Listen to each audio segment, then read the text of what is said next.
Salut, c'est Nicolas Mérieux pour Too Good To Go. De nombreux indices nous indiquent un lien étroit entre gaspillage alimentaire et changement climatique. Enquête.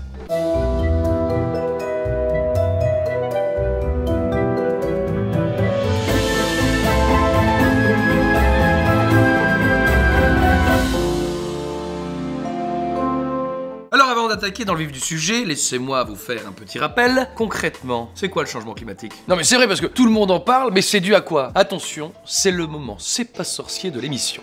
À la base, la température sur Terre est régulée par l'effet de serre. Sans ça, la vie sur Terre serait impossible.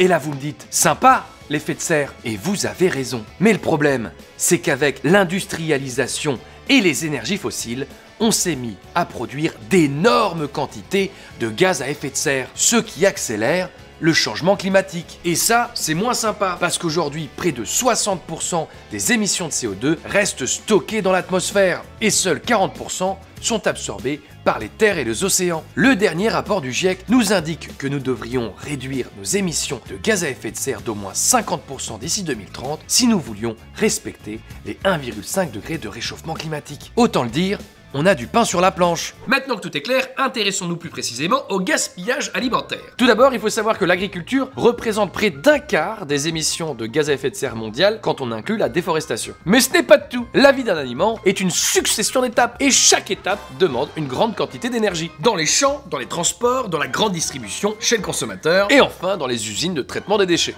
Alors quel impact ça a sur la planète? Selon les Nations Unies, on estime que plus d'un tiers de la nourriture produite dans le monde est jetée avant même d'arriver sur nos tables. Et lorsque les aliments vont à la décharge, ils pourrissent et en pourrissant, qu'est-ce qu'ils font? Ils produisent du méthane, un gaz encore plus nocif que le CO2. Rendez-vous compte, ce seul gaspillage de nourriture est responsable de 10% des émissions de gaz à effet de serre dans le monde. Project Drawdown? Une ONG internationale. C'est rempli de scientifiques et de spécialistes.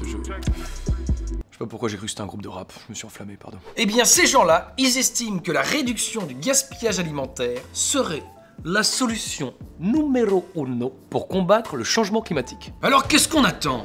Hein? Pour se retrousser les manches, partir au combat. Parce que pour une fois, nous avons un rôle majeur à jouer. 33% du gaspillage alimentaire en France a lieu dans nos cuisines. Alors à nous de reprendre le contrôle. Pour ça, on s'informe, on en parle autour de soi, on essaie d'adopter les bons gestes, et on se retrouve très vite pour une nouvelle enquête. Et voilà, c'était Alimentaire, mon cher Watson. Pensez à vous abonner à la chaîne de Too Good To Go, hein, puis regardez peut-être même les autres vidéos si vous voulez en apprendre un peu plus sur le gaspillage alimentaire. Il y a plein de petites choses qui ont été faites avant moi, et la suite arrive très vite.